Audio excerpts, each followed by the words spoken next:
Serikali ya Mapinduzi ya Zanzibar inatambua kuwa sekta binafsi ni injini ya uchumi. Ndio maana serikali inaendelea kuipa kipaumbele ajenda ya kuboresha mazingira ya biashara, kuvutia wawekezaji na kuimarisha uzalishaji wa ndani. Katika mkutano huu tunatambua na kuthamini kazi kubwa inayofanywa na Jumuiya ya Kitaifa ya Wafanyabiashara Zanzibar katika kuweka pamoja na kuwaunganisha wafanyabiashara wa Zanzibar, kuhamasisha uwekezaji na ubunifu, kuibua changamoto za kiuchumi kwa njia ya hoja na ushahidi, na kufanya majadiliano yenye tija baina ya sekta binafsi na serikali.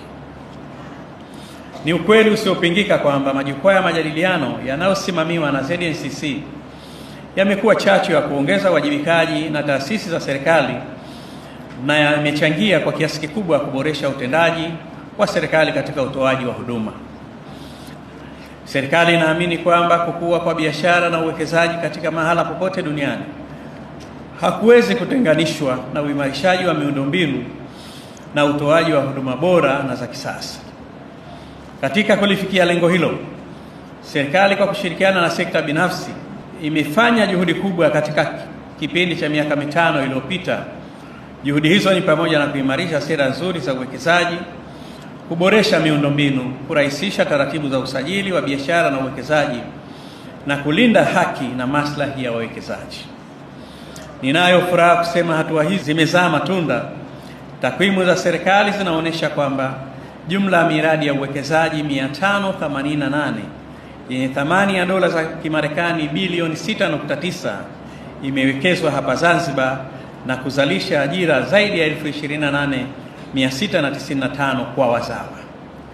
Kiwango hicho cha uwekezaji kwa kipindi kifupi kimeweza kuifanya Zanzibar kuwa miongoni mwa maeneo yanayoongoza kwa kasi ya ukuaji wa uwekezaji katika ukanda wote wa Afrika Mashariki.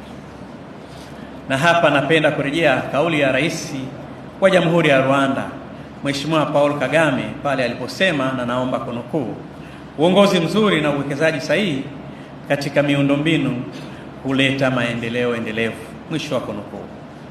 Serikali ya Mapinduzi ya Zanzibar kwa kushirikiana na sekta binafsi kupitia ilani ya uchaguzi wa Chama cha Mapinduzi ya mwaka 2025-2030, dira ya maendeleo ya Zanzibar ya mwaka 2050, dira ya taifa ya maendeleo ya mwaka 2050 itahakikisha inaendelea kuweka mazingira bora ya biashara na uwekezaji hapa Zanzibar. Aidha, serikali imedhamiria kuchukua hatua madhubuti ikiwemo kuimarisha uendeshaji wa ufanisi wa bandari, kuimarisha matumizi ya tehama katika utoaji wa huduma, kuimarisha uhakika wa nishati, huduma za nishati, kuendeleza mazingira ya biashara na utendaji wa serikali. Sambamba na hayo, kuimarisha majadiliano ya kudumu ya sekta binafsi ambayo ni njia bora ya kujenga uaminifu, kupunguza migogoro ya kiutendaji na kuimarisha maendeleo.